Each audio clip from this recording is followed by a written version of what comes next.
Welcome to our channel. Today we how to disable BitLocker recovery key prompts in Windows 10, full guide step by step clearly. To disable BitLocker recovery key prompts in Windows 10, start by pressing the Windows key on your keyboard.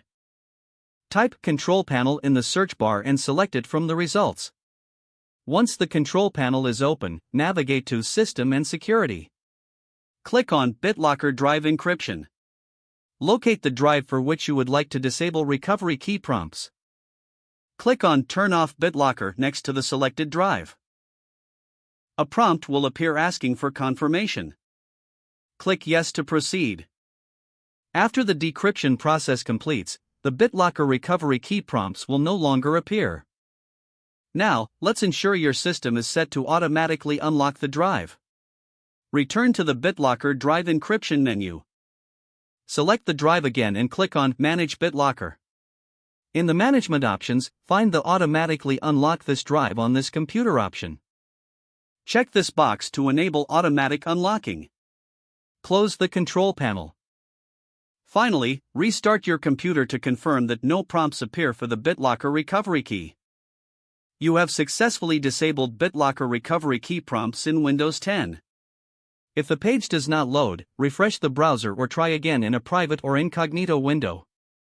Make sure you are using the correct email address, then retype it carefully to avoid small typos.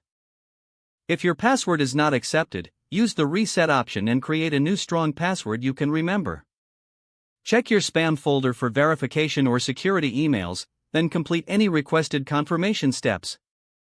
Enable two-factor authentication if available to improve account security and reduce unauthorized access risk. After signing in, review your profile details so your contact information and settings are accurate and current. If you see an error message, note it down and try again after restarting your device and internet connection.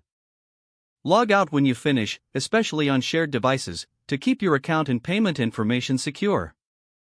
If the page does not load, refresh the browser or try again in a private or incognito window. Make sure you are using the correct email address, then retype it carefully to avoid small typos. If your password is not accepted, use the reset option and create a new strong password you can remember.